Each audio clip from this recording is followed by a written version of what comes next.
सभी को नमस्कार। आज हम पॉलिटिकल साइंस +2 क्लास लेसन 1 के आखिरी भाग 4 पे हैं। आज हमारा टॉपिक ख़त्म हो जाएगा, उसके बाद हम इम्पोर्टेंट पॉइंट्स और क्वेश्चंस को डिस्कस करेंगे अगले पार्ट 5 में इसके। तो इस भाग 4 को आप ध्यान से सुनिए। अगर कहीं भी कोई दिक्कत लगती है तो आप कमेंट बॉक्स में मुझसे पूछ सकते हैं। तो देखिए, आज हम पढ़ेंगे कि हैदराबाद को कैसे भारत में मिलाया गया। हैदराबाद एक बहुत बड़ी रियासत थी। वहाँ के जो राजा थे उसे शासक को निजाम कहा जाता था। तो काफ़ी दौलतमंद था वहाँ का शासक। तो हैदराबाद जो था उसमें महाराष्ट्र और कर्नाटक, आंध्र प्रदेश के हिस्से शामिल थे। तो हैदराबाद एक बहुत बड़ी रियासत थी।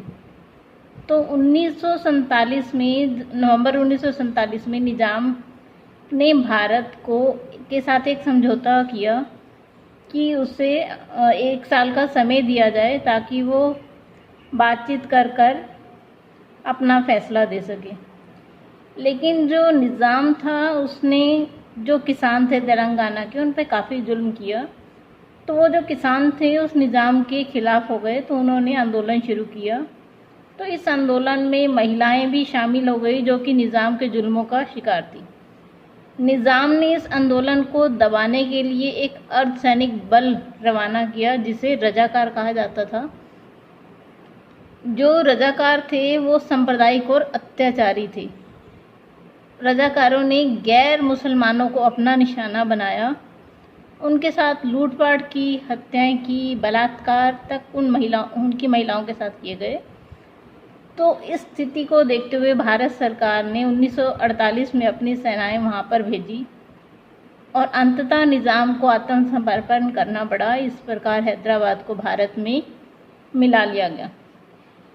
हैदराबाद के बाद एक और रियासत थी मणिपुर, जिसे कि भारत में मिलाने के लिए काफ़ी कठिनाइयों का सामना करना पड़ा। जो मणिपुर के महाराज थे उनका नाम था बौद्ध चंद्र सिंह।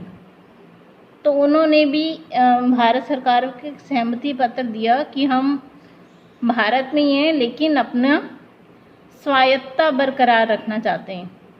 तो देखिए, मणिपुर भारत का पहला ऐसा राज्य था जहाँ पे कि जून 1948 में चुनाव करवाए गए, वो भी सार्वभौमिक वयस्क मताधिकार पद्धति का प्रयोग कर। जब वहाँ पर कांग्रेस की सरकार बनी तो उस कांग्रेस की सरकार को दबाव डाला कि वो भारत में अपने समझौता कर ले। लेकिन थोड़ी आनाकानी हुई, लेकिन भारत सरकार ने उससे समझौता कर मणिपुर को भारत में शामिल कर लिया गया। यही नाराज़गी मणिपुर के लोगों में आज भी दिखती है कि उन्हें ज़बरदस्ती भारत का अंग बनाया गया है। तो देखिए, राज्यों का पुनर्गठन करना एक सबसे बड़ी चुनौती थी स्वतंत्र भारत के सामने। एक अन्य घटना हुई जिसने भारत को राज्य पुनर्गठन आयोग बनाने के लिए प्रोत्साहित किया। तो देखिए, पुराने मद्रास में तेलुगु भाषी लोगों ने विद्रोह किया कि उन्हें अलग से तमिलनाडु या आंध्र प्रदेश की मांग की। इसके लिए वहाँ के जो एक नेता थे श्री रामल्लू, उन्होंने भूख हड़ताल की 56 दिनों तक। इस भूख हड़ताल के दौरान उनकी मृत्यु हो गई और जगह जगह हिंसक घटनाएं हुई। अंततः सरकार को 1952 में आंध्र प्रदेश एक अलग से राज्य बनाना पड़ा था। ये राज्य पुनर्गठन आयोग के बाद का भारत का नक्शा है 1961 का। इसमें भारत में आपको 14 राज्य दिखाई देंगे और 6 केंद्र शासित प्रदेश बनाए गए थे। तो 1953 में राज्य पुनर्गठन आयोग बनाया गया और इसी की रिपोर्ट के आधार पर एक अधिनियम पास किया गया जिसे 1956 का राज्य पुनर्गठन अधिनियम कहा जाता है।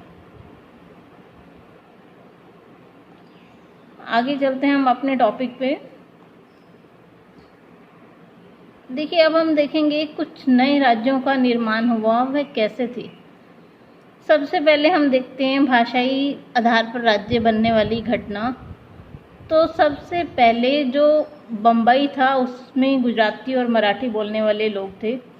तो 1960 में एक आंदोलन हुआ जिससे महाराष्ट्र और गुजरात अलग अलग राज्य बन गए। तो उसके बाद 1966 में आपने पढ़ा भी होगा पिछली अपनी एसएस की बुक में, हरियाणा और पंजाब का 2 अलग अलग राज्य बनाए गए थे। देखिए पंजाब इतना बड़ा था, उसमें से हरियाणा, पंजाब और हिमाचल 3 राज्यों में उसका विभाजन हुआ। 1972 में फिर से राज्यों की मांग को लेकर झगड़े हुए, तो 1972 में मेघालय बनाया गया। इसी साल 1972 में ही मणिपुर, त्रिपुरा अलग अलग राज्य के रूप में अस्तित्व में आए। मिज़ोरम और अरुणाचल प्रदेश 1987 में बने, जबकि नागालैंड इससे पहले ही 1963 में राज्य बन गया। तो इस तरह आपने देखा पूर्वोत्तर में जो राज्य बने वो कब कब अस्तित्व में आए। तो और जो 2000 है उसमें छत्तीसगढ़, उत्तराखंड और झारखंड अस्तित्व में आए। लेकिन अब भी महाराष्ट्र में विदर्भ को लेकर मांग चल रही है। तो देखिए, जबकि संयुक्त राज्य अमेरिका जिसकी जनसंख्या भारत के मुकाबले में चौथा हिस्सा है, वहाँ पे 50 राज्य हैं। तो इस कार्टून के माध्यम से वो मांग कर रहा है कि अब भारत में 100 राज्य नहीं हो सकते।